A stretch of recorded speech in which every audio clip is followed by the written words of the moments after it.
A warm good evening, all of you, and I hope I'm clearly audible and visible to you all. Can you please raise the hands if my audio and video are clear for you?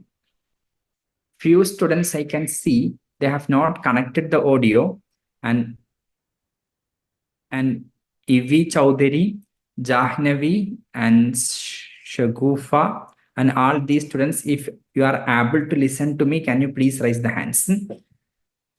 Those who have not connected the audio anyway, and you need to connect the audio, and I hope that almost majority have connected the audio now. Let us start the session. Welcome to this webinar on how to prepare effectively for the civil services examination. Our topic today is how we can effectively make a preparation for civil services examination. I want to know one thing. Definitely, civil services means multiple civil services are the Indian Civil Services Examination, where IAS, IPS, Indian Police Service, and the IFS, Indian Foreign Service comes. Again, there are certain state civil services examination. Assam Public Service Commission conducts APSC civil services. Kerala Administrative Service Commission conducts the Kerala Public Service Commission conducts Kerala Administrative Service. Karnataka Administrative Service is different.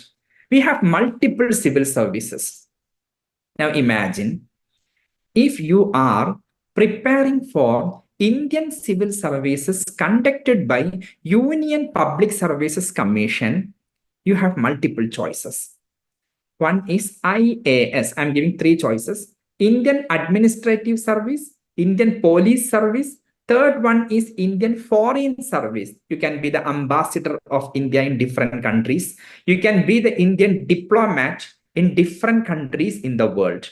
Which is your passion? Can you please type in the chat option?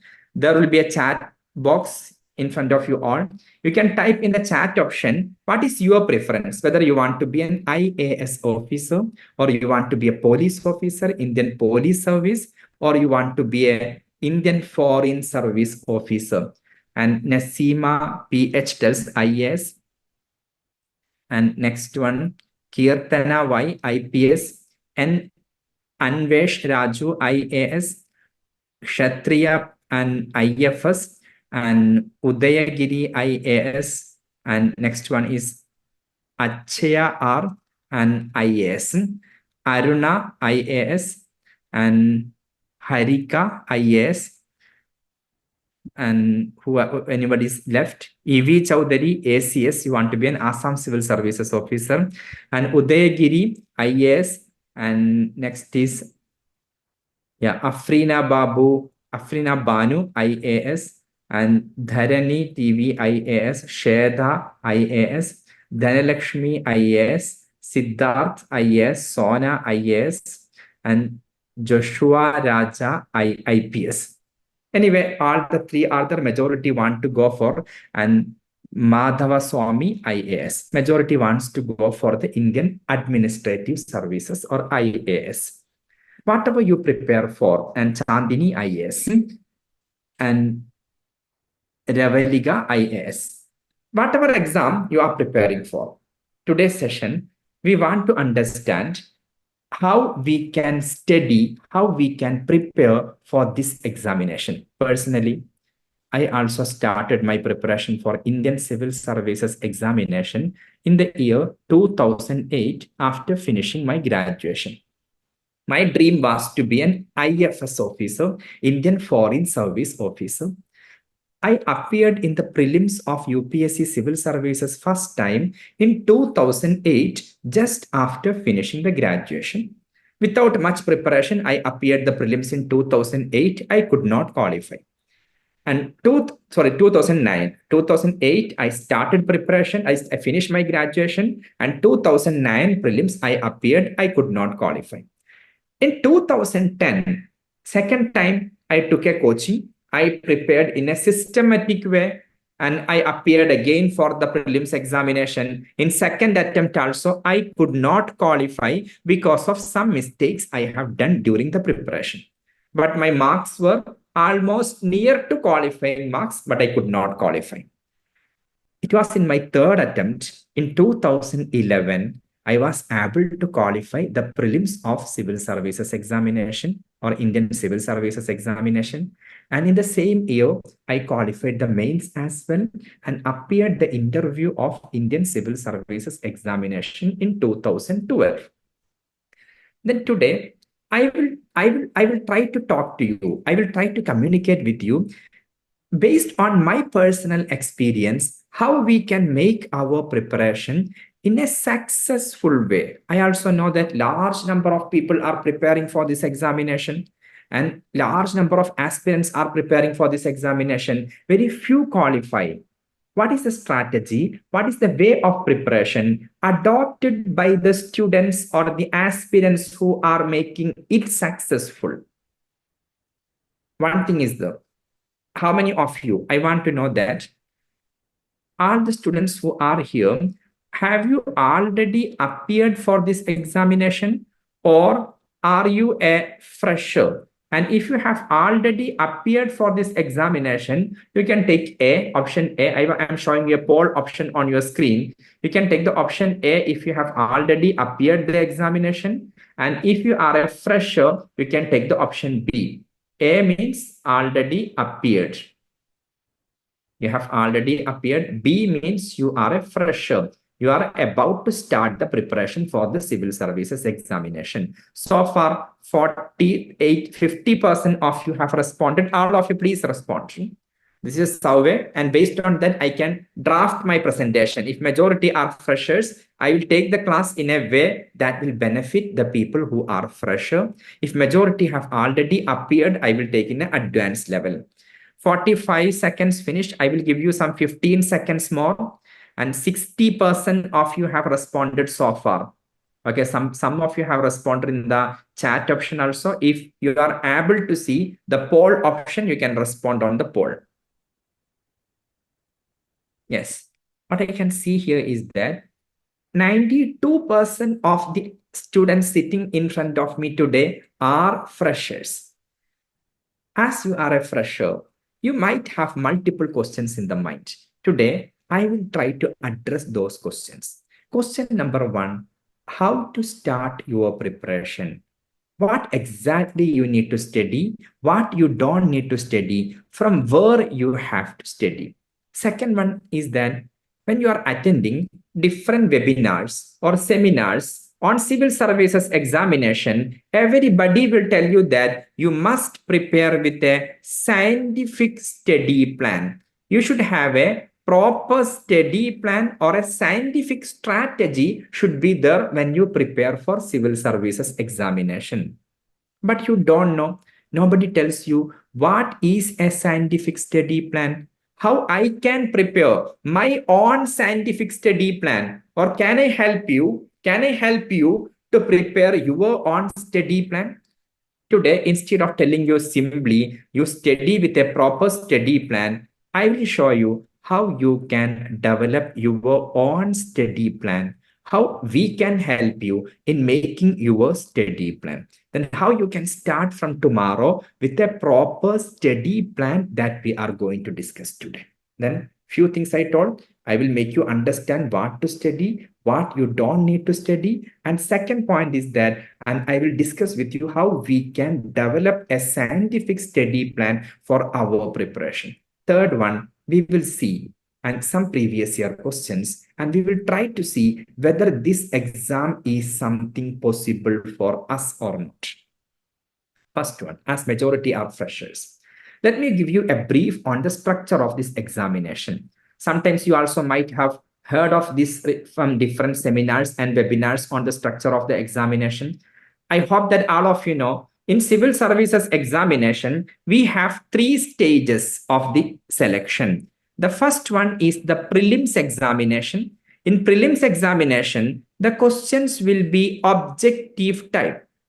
And objective type, the question will be objective type means after each question, A, B, C, D, 4 answer options will be there. You need to choose any one option out of that. In this objective type examination, we have 2 papers. The paper 1 is General Studies paper 1 and the paper 2 is General Studies paper 2, or this paper is otherwise called as Civil Services Aptitude Test or CSAT paper. Now see, you might have a doubt, what is the difference between these two papers? CSAT paper and the Civil Services Aptitude Test or the General Studies 2 paper is a qualifier paper. You need to get only 66 marks out of 200 in this paper, then you qualified. Imagine both of us appeared the Civil Services Prelims examination. You secured 180 marks out of 200 in CSAT, you qualified. I got only 67 out of 200. I also qualified the CSAT paper. Both of us are equal.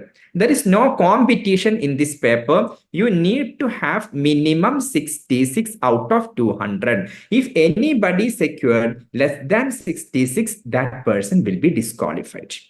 Now, the real competition lies in the GS1 paper. This General Studies paper 1 is also out of 200. But now imagine, UPSC decided that in this year, they want 15,000 candidates to qualify the prelims examination. Some 5 lakh candidate might be there for exam. Out of that, some 1 lakh will be serious aspirants. Out of the 1 lakh serious aspirants, UPSC wanted to select in the prelims examination only 15,000. Who are these 15,000 students?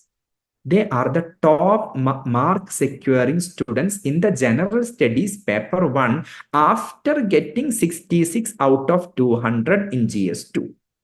In the CSAT, imagine one person got 200 out of 200 in the GS1. He is the rank 1 in GS1, but he secured here 60 out of 200. He is disqualified from this examination. Then condition number 1, you should have minimum qualifying marks in CSAT.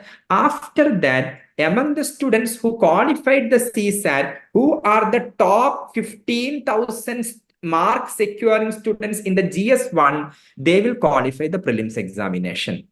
Now, the point is that in this one, and in the GS1, out of 200, according to you, how much marks will be required? I want to get a guess from you. You can guess that how much marks will be required in the GS1. That is a competition. The top 15,000 candidates, how much will be their marks? You can make a guess. If you know, you can type in the chat option. Normally, how much? Nasima PH tells 80 out of 200. Anybody else? And Anvesh tells 130 out of 200. Madhava Swami 50 out of 200. Pooja tells 120. And Udayagiri 85. And Ravaliga 50 above 180. Yamini and Sanjana 150. And Golavina 90 to 100, 120, 180. Multiple answers came. Instead of we are discussing ourselves, we can see from the official website of the UPSC how much was the last year cutoff marks. And going to the official website of the Union Public Services Commission, upsc.gov.in. Here you can see a column examinations. Examinations, if you are going to this examinations, cutoff marks, we can click on the cutoff marks. Indian Civil Services Examination 2023. We can open the cutoff marks of Civil Services 2023. See here, all students in the Civil Services Prelims Examination, every student who was able to secure, if the student belonging to general category, if he or she was able to secure 75.41, take it 76 marks. 76 marks out of 200, he qualified. EWS, if you are economically weaker section, 68.02 out of 200 in GS1 paper. OBC, 74.75. Scheduled caste, 59.25. Scheduled tribe, 47.82. See that in an examination. Can you please tell me, is it something impossible whatever tough the examination is. I also know that this exam, civil services, is a very tough exam, but one thing is that it has a well-defined syllabus. Then whatever tough the examination is, securing in GS2 66 out of 200 and securing in GS1 76 out of 200, is it something impossible? In any examination, it has a syllabus. It is a tough exam, I agree. Whatever tough it is, still how many of you feel that getting this much marks, if I also study well for 1 year, sitting 8 hours per day or 6 hours per day, if I dedicate myself for the preparation and completing the entire syllabus, it is something possible to get 66 out of 200 in one paper and 76 out of 200 in another paper. If you feel so, can you please type yes? And in the chat option, can you please type yes if you are feeling it is something possible? Yes, majority of you, due to the large number of messages, now the technical problem is solved. I think many students have joined the session and you have typed yes. It is possible. Now, the second part is I will discuss in detail what is the syllabus of the prelims GS1 and what is the syllabus of the GS2. I will discuss in detail and when we are moving ahead. Let me give you a brief idea now on the mains examination. In the mains examination of civil services, we have 9 papers are there. Out of these 9 papers, again, all the papers are descriptive type questions. Descriptive type means you will be given a question. You need to answer the question. Write down the answer for the question. For example, in 150 words or 250 words. And there is a essay paper. There you need to write down an essay of 1000 words up to 1200 words. That is why this is a descriptive type question paper. And in this descriptive paper, we have 9 out of these 9 papers, 2 papers are again qualifier papers. These 2 papers are general English paper, another general Indian language paper. One English paper will be the UPSC itself clarifies that the English paper will be 10th standard level. You will be asked to write an essay in English and you will be given some wrong sentence, correct the sentence in English. You will be asked, you will be given a long passage and that particular long passage, write down the summary of that passage. One passage would be given. Under the passage, 4 or 5 questions will be there. Answer the questions given below based on the information given in the passage. This type of basic linguistic ability checking will be there in the general English paper. Next one, general Indian language. For me, I'm coming from the state of Kerala. I took Malayalam as my general Indian language. You can take Hindi, Assamese, Bengali, Bodo, Kashmiri, and Maithili, Santali, Tamil, Telugu, Kannada, and any language if you want. Whichever languages are there in the Schedule 8 of Indian Constitution, there are 22 scheduled languages. You can choose any one language from them. This language paper also is very easy. They will ask you to write down one small essay in your language. A passage would be given in English. You need to translate that passage into your mother tongue, another mother tongue or the language you have chosen. And a passage will be given in the Indian language, translate into English, English passage, translate into Indian language. And again, a passage would be given, read the passage, write down the summary in your Indian language, and a passage, answer the questions given below based on the information in the passage. These type of simple questions are there. These 2 papers, if you are able to secure 25% marks, that is 75 marks out of 300. The papers are in 300. If you are able to secure 75 marks out of 300, you qualified it.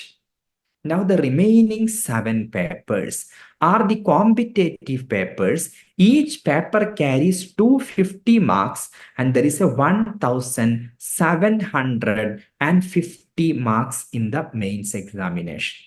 As I told you earlier, If 15,000 aspirants are selected for the mains examination, from the mains, UPSC will call for interview or personality test only double the number of vacancies. If 1,000 vacancies are there in a year, and they will call 2,000 people for the interview. Who are these 2,000 aspirants? The highest 2,000 rank holders or mark securing students out of this 1,750. Out of 1,750, whoever are able to score the highest 2,000 marks, reservation is there, and they should qualify these two qualifier papers as well. Again, tell me how much marks will be required. Out of 1,750, and out of 1,750, how many marks will be required for you? And all the questions, I will do one thing, lot of questions are coming in the chat option. Whatever questions you have, I will take it in the end of the session. I will discuss in detail. 1650 Nasima PH tells 720 plus, and Udayagiri and Pooja tells that 1,400, and Madhava Swami 1,550. I request all of you, and because obviously, please stop this internal chatting or the personal chatting during the session. It might be disturbing other aspirants, other students, because whenever you are making a comment for everyone, it will pop up on everybody's screen and they will be disturbed from the listening. That is why, and please don't do the chatting, internal chatting now. That we can do in the end of the session, and we can do that when the Q&A, question and answer, is going on. You can do the chatting. 1,550 out, and Devaliga tells 1,090. We can see that also in the official website of the UPSC. We can see. Going back to the official website of the UPSC, see here, mains. Last year, out of 1,750 marks, all the aspirants who belong to general category who scored 741 out of 1,750 qualified. They appeared the interview. And EWS 706, OBC 712, scheduled caste 694, scheduled types 692, out of how much? 1,750 marks. Can you please tell me that? Once again, is it possible in an examination, whatever tough the questions are, scoring 741 or above, or 750 or above out of 1,750, is it possible or not? Yes, if it is possible for you, if you feel, if I study well, it is possible, can you please type yes? Yes, Nasima tells yes, and Udayagiri yes, Ravaliga yes, Kirtana, and many students can be Sudhu and Aruna, and I'm unable to read the name because of large number of yes. The first thing we need to realize is that this is something possible. When you are looking from far away and might be feeling difficult, but when you go nearby and experience it, it is something possible. As I told you personally, I never thought that I will be able to qualify the prelims and mains and appear the interview of Indian Civil Services examination. I never thought it. Because personally, I studied in a Malayalam medium government school in my village up to my 6th standard. After that, I shifted into a charity school because I qualified a scholarship examination from the school. There also education was very good, but it was in Malayalam medium.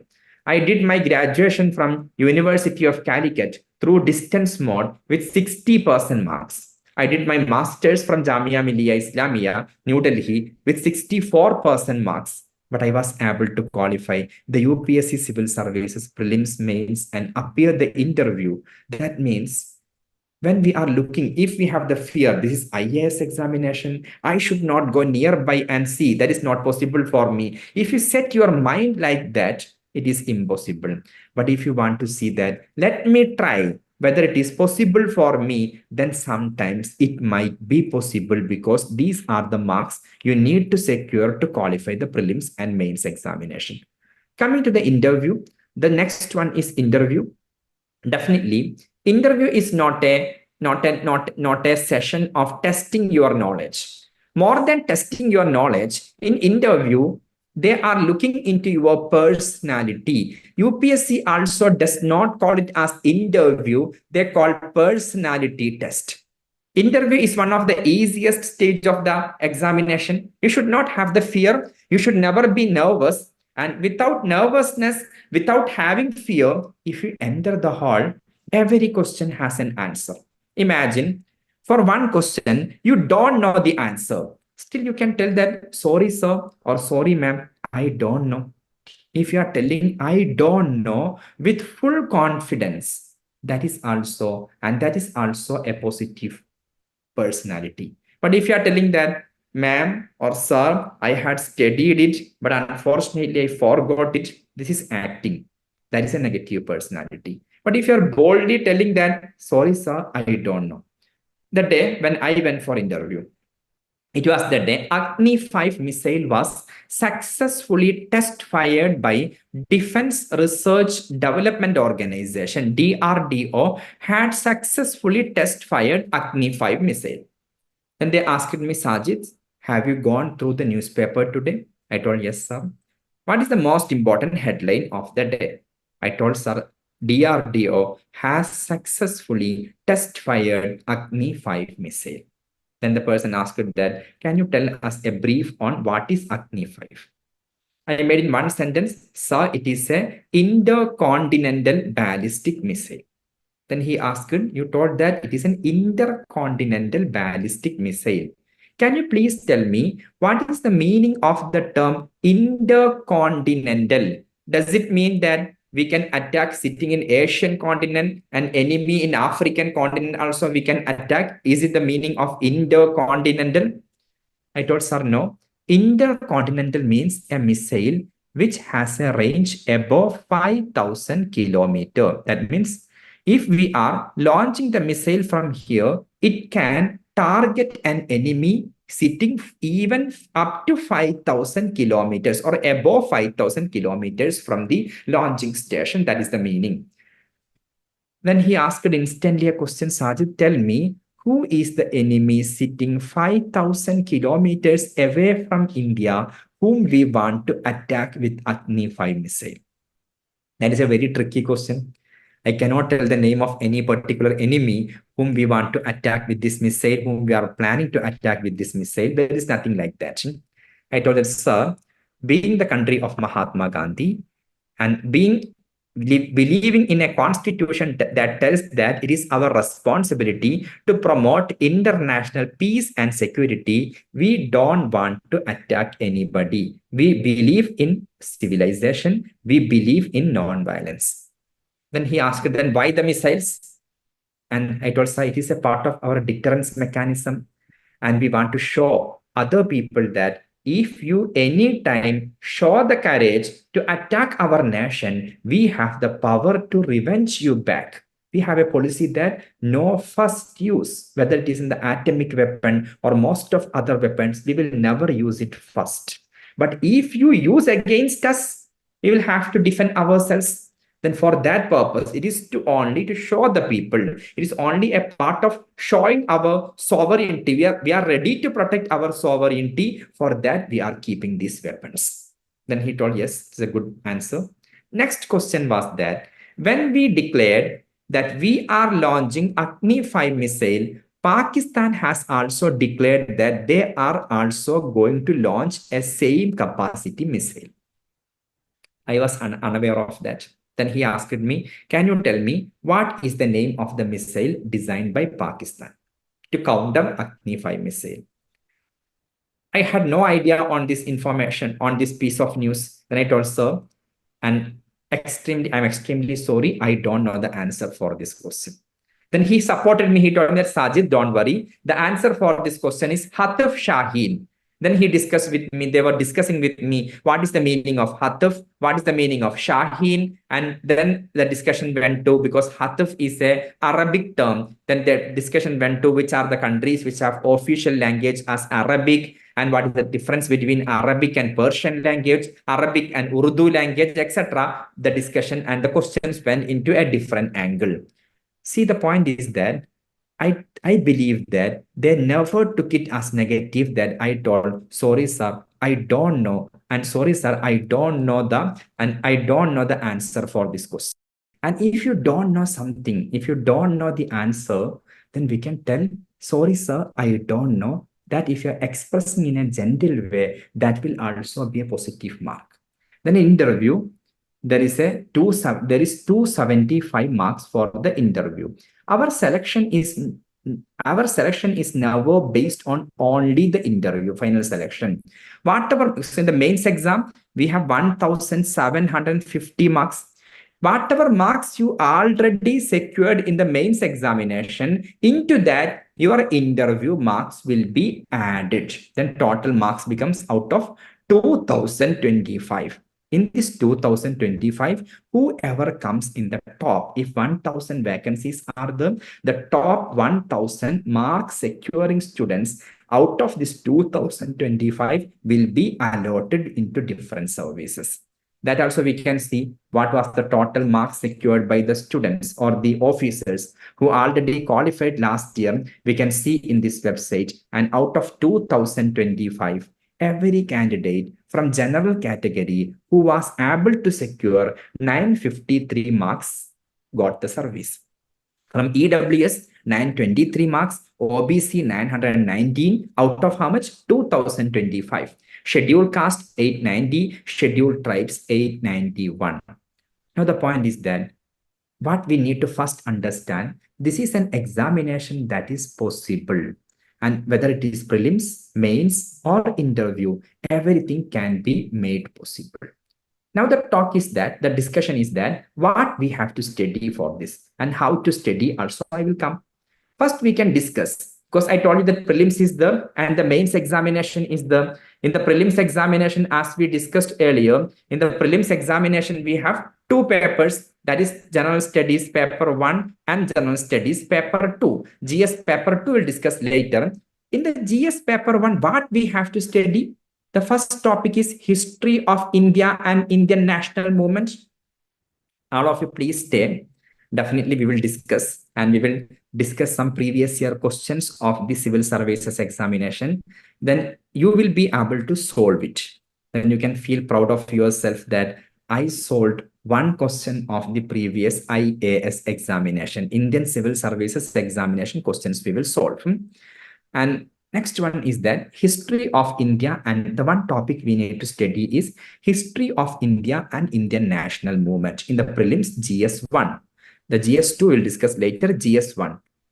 See that what is the history of India? Ancient India, medieval India, modern India, and the art and culture of India, literature of India. This is the history of India and the Indian national movement. Next one, Indian and world geography. Physical geography of India and world, social geography and economic geography of India and world. Social geography, we have to study regarding population, tribal communities, economic geography regarding agriculture, mineral, etc. Can you please tell me that same subjects we have already studied in our school days? Before 10th standard, we have completed the Indian history and we have studied the geography. Yes or not? There is nothing impossible content. The content is not impossible. Whatever we have already studied. When you study, one more thing, as I told you, in the mains examination, we have 7 papers. And when you study the history and geography for the prelims, please keep in mind the same history and geography are coming in the mains examination as well. The paper 2 of the mains examination, you need to study the same history and same geography. But in the mains, some extra topics are there. One extra topic you need to study for the mains only is world history and Indian society. Poverty in India, religions in India, caste in India, globalization in India, etc. All impacts of Indian society we have to study. And these 2 topics extra in the GS2, then the GS1 or the paper 2 of the mains examination, whatever geography and history you are studying for prelims, it is helpful again. Next one, third subject you have to study is Indian polity. What is Indian polity? The Constitution of India, The most important acts passed by Parliament of India we have to study, and the current affairs of the Indian polity. And when you study the Indian polity, please keep in mind the same Indian polity will be coming again in the paper 3 of the mains examination. This is what people tell, that you must study both prelims and mains together. You might have heard of the aspirants telling that simultaneous preparation of the prelims and mains is required. What does it mean by the simultaneous preparation? When we study for the prelims examination, we need to understand in which part of the mains examination the same content is useful. In the mains examination, and you have an extra topic in the paper 3, that is international relations of India. You should study extra than the prelims syllabus. The next topic is that Indian economy. Personally, I am a faculty of Indian economy, and sometimes I teach Indian polity and history as well. And I'm teaching the CSAT, the second paper at Academy of Civil Services. Now, the point is that in next subject is Indian economy. You need to study what is Indian economy. I will discuss with you in detail later, because today, this is the day 1 of our program.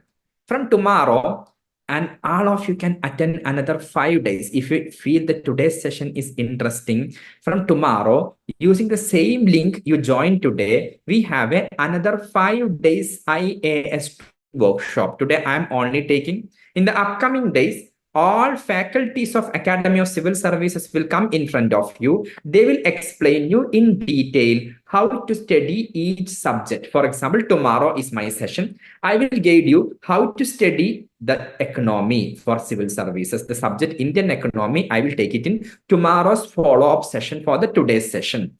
Next subject is environmental ecology, environment science, pollution, and greenhouse gas, etc. General science, you have to study especially the modern technology, artificial intelligence, nanotechnology, biotechnology, etc. comes in the general science. When you study these topics, one thing you need to keep in mind, all these topics are coming in the paper 4 of the mains examination. And the extra syllabus for the paper 4 are disaster management and security in India are the 2 extra syllabus for the mains examination. I hope you understood. And there is what how to study simultaneously for the prelims and mains examination. Whatever topics you are studying for the prelims examination, the same topics are coming in the mains examination. Another important thing is that you have seen the syllabus now. In this syllabus, almost every subject we have already studied in our school days. Now we need to brush it up, and we need to again recall it, and in a scientific way, in a structured way. That is called as a scientific study plan. I told you that today one major topic I'm discussing with you is that how to develop a scientific study plan for your preparation. Before moving to scientific study plan, definitely, and the CSAT also, the GS paper 2, the CSAT, I will take in another session in the 5 days upcoming tomorrow. From tomorrow, the session we are starting, I will have a session on CSAT as well. But before we are winding up the session for today, I will take only 15 minutes more.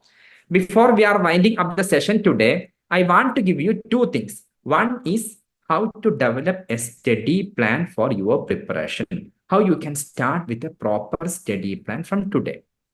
Second thing, let us try what is the level of questions coming in this examination. How does our basic knowledge help in solving the previous year questions? We will discuss 1 or 2 questions today. Yes, all of you, are you ready? Can you please raise the hands if you want to solve, if you will feel proud of yourself, if you are able to solve some of the previous UPSC civil services prelims question yourself. I will only guide you how to solve the question. Finally, you will be solving the question. Let us start then. Question is very tough, but please stay with me. In the end, you will tell it was very easy. When you are looking into the question is very tough. Question is a 2021 UPSC Civil Services prelims question. The question, let me read it first for you. With reference to urban cooperative banks in India, consider the following statements. Statement 1, they are supervised and regulated by local boards set up by the state governments. They can issue equity shares and preference shares. They were brought under the purview of Banking Regulation Act 1949 through an amendment in 1966. I hope that all of you are feeling this question is very tough. I don't know the answer because you have not studied the question. You have not studied this chapter. That's why you don't know the answer. Do you feel so? Question is very tough. Now, what is the question? Which of the statements given above is are correct? You need to find out the correct statements out of the statements given above. One thing I want to bring back to your memory, whatever you have studied in the school days. In school days, you must have studied that all banking institutions in India are regulated by which organization? Every bank in India is regulated by. Without telling the answer, I want you to tell me the answer for this question. Every bank in India is regulated by which organization? You can type in the chat option. Ashwin, you are correct. And everybody, every banking institutions in India, all banks in India are regulated by which organization? Avin, Anvesh, Raju, you are also correct. And Dharani, correct. And Pooja, correct. And Vasuki, Sona, and everybody is correct. And Kirtana, and Pooja, Narasimha, all of you have given correct answer. The Reserve Bank of India is the organization that is regulating and supervising every bank in India. That all of us know, everybody agree. We have studied in our school days that RBI regulates every bank in India. With that school level information, can you read this first statement once again? Statement 1, they are supervised. That means urban cooperative banks are supervised and regulated by local boards set up by the state government. Is it correct or wrong? If it is correct, you can type C. If it is wrong, you can type W. Is it correct or wrong? This statement is correct or wrong? Everybody agrees. Kirtana, is it correct? Whether the banks are regulated by RBI or the local boards. It is regulated by RBI. That is statement 1 is wrong. Now, with this information, can you look into the options? And you know one thing, statement 1 is wrong.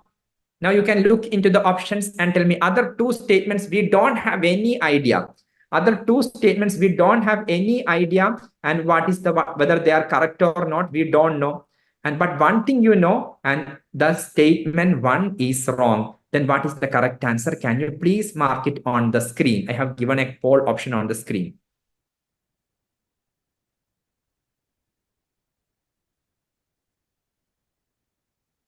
Yes, already 40% of you have given answer and 18 seconds finished. I will give you some 20 seconds more. Yeah, 53% of you have participated. Everybody, please participate. When you are participating and giving the answer, then the discussion, our class becomes more interactive and active.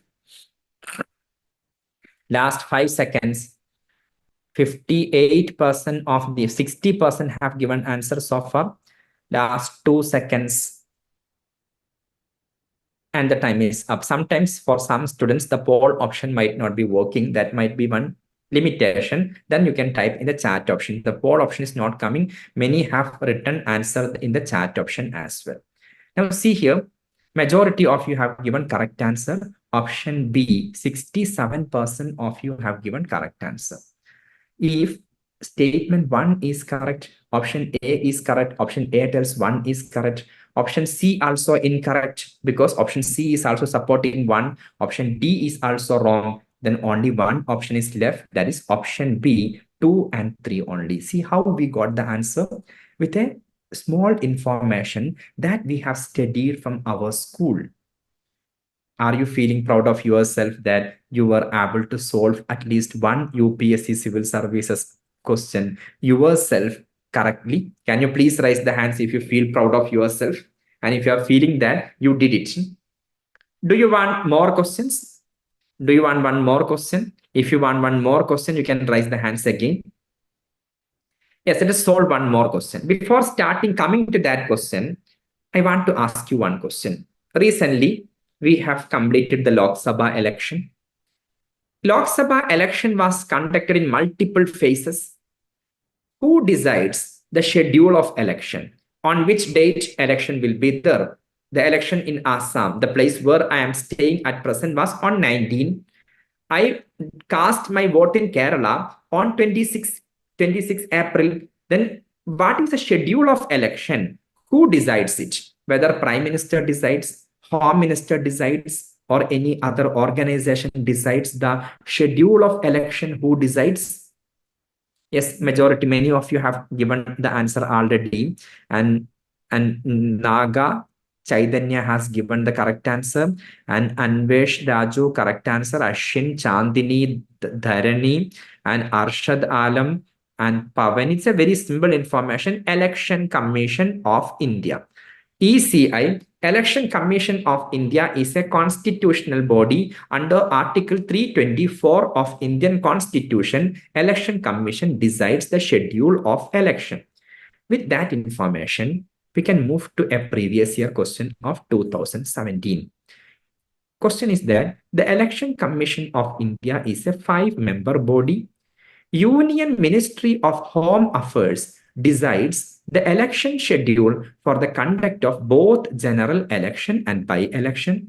Election Commission resolves the disputes relating to splits or mergers of recognized political parties.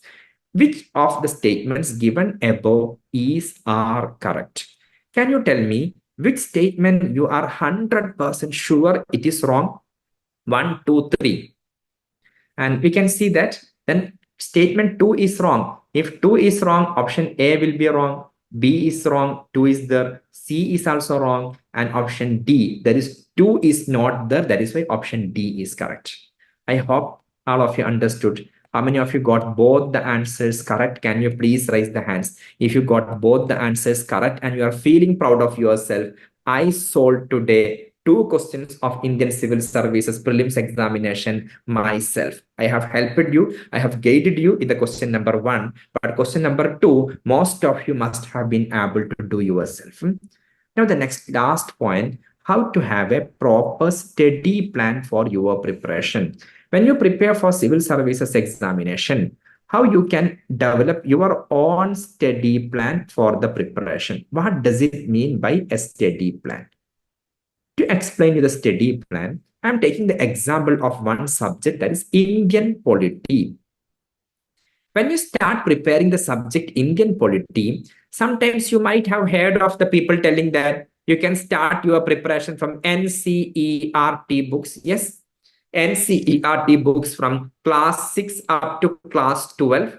Along with that, one standard textbook everybody is suggesting is Indian polity written by Lakshmikant. Then Lakshmikant Indian polity is another material suggested by majority of the people who became successful. If you are asking me, I will also suggest the same materials. Lakshmikant Indian polity and NCERT class 6 up to class 12.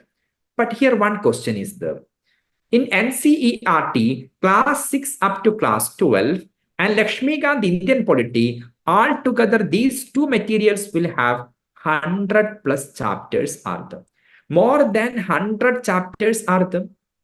Now our problem is that, do we need to study all these 100 chapters as a part of our preparation? Are we getting questions from all these 100 chapters? Answer is no. If you are analyzing, I have personally analyzed the last 13 years question paper, starting from 2011 up to 2023-24 paper. I am doing the evaluation now. I have not completed. Then starting from 2000 up to 2023 question paper, when I evaluated, what I understood is that repeatedly the questions are coming from 35 to 40 chapters of these materials. Not all the chapters. For example, I can tell you, there is a chapter on Parliament of India. The chapter on Parliament of India, All of you will agree it is a very important chapter. From the chapter on Parliament of India, every year, minimum 3 questions, maximum up to 6 questions are coming. That is a chapter from Indian polity. From the chapter Parliament of India, 3 to 6 questions are coming. At the same time, from the chapter Cooperative Societies, Parliament of India is in the part 6 of Indian Constitution. There is a chapter on cooperative societies in India. This chapter is in the part 9B of Indian Constitution. In the last 13 years, 0 questions came from this chapter. Then you tell me whether we should give equal emphasis for such chapters. Such 50, 60 chapters are there from where no question came in the last 13 or 14 years. At the same time, there are chapters from where every year question came. Sometimes every alternate year question came. In the last 13 years, some 8, 9 years questions came from certain chapters. We should give our energy and time to those chapters from where the questions are coming repeatedly, or we should waste our time on those chapters from where the questions are not coming. I can show you how I am telling this, and we can take the previous year question analysis I have done. And if better, you can take from the official website of Academy of Civil Services, and there is an official website, acsindiaias.com. It's taking a, I think there is a small error. It's taking a little bit time to open. Let me open from my laptop and the study plan and the study material. Then we can have a discussion on the study plan and the study material. And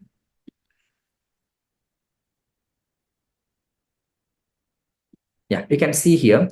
And if you are taking the subject Indian polity, and if you are going through the chapters, the question of the Indian polity from 2011, this is up to 2023. And if you are going through the previous year questions, and let me open the Word file, then it will be easy. Yeah. Yes. See that. And first chapter I'm taking is government chapter. And government chapter, this is a chapter from NCERT,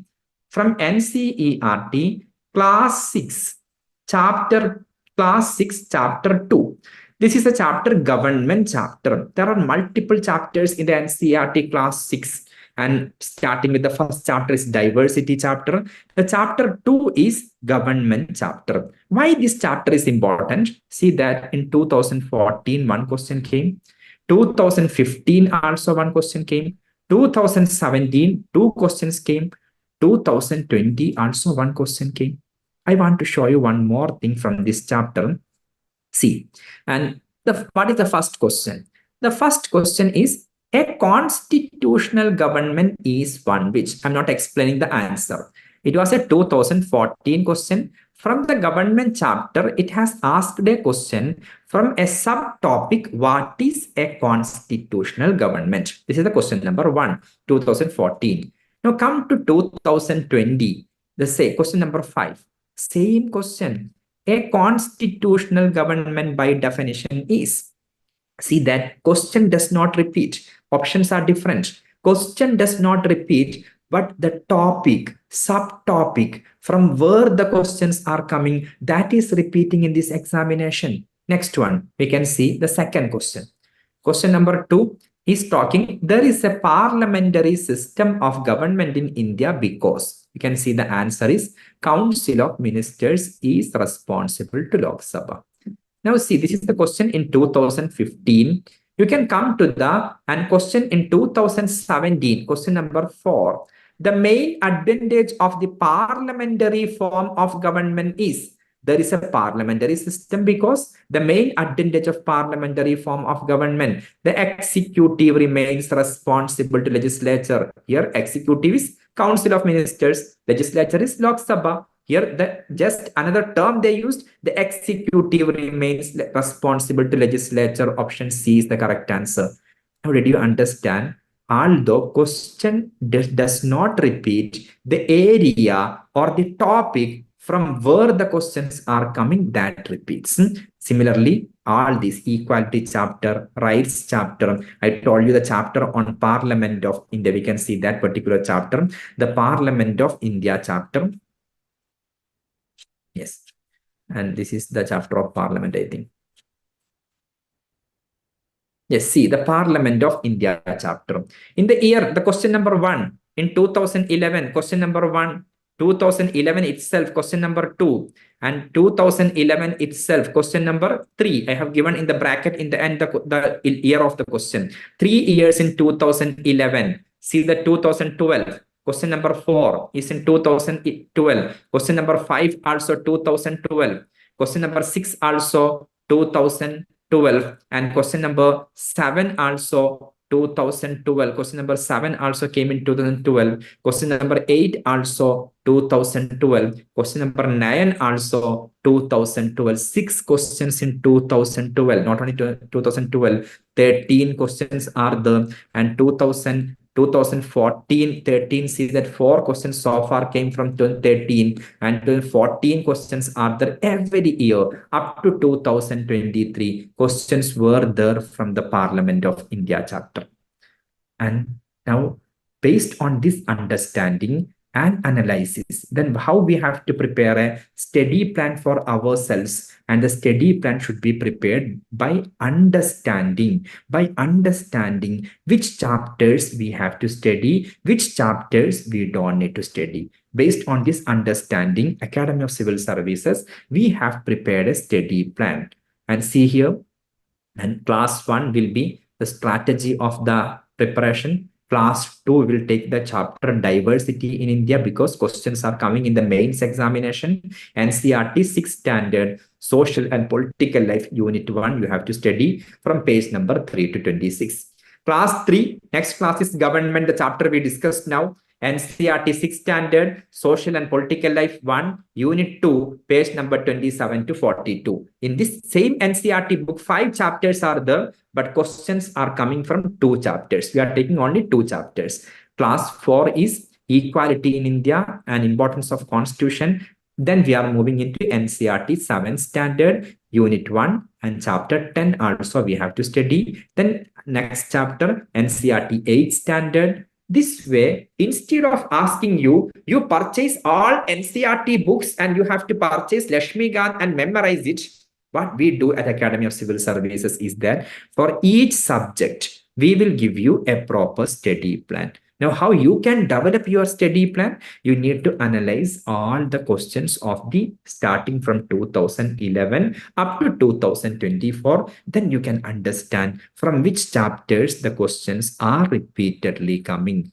And inside the course of Academy of Civil Services, the study plan, previous year question analysis, material, and we will give you the live class as I am giving you today. All these facilities will be there. Then thank you all for attending the session today. I hope that all of you enjoyed it. Can you please raise the hands if you liked it? And you got a lot of benefits from that, then can you please raise the hands? If you have any doubt, you can ask me. If it is a doubt related to today's session, you can ask me. Otherwise, we will have future discussion. All of you, please attend all the sessions from tomorrow. How many of you will be there tomorrow? I will take a session on economy. How many of you will be there? Please raise the hands.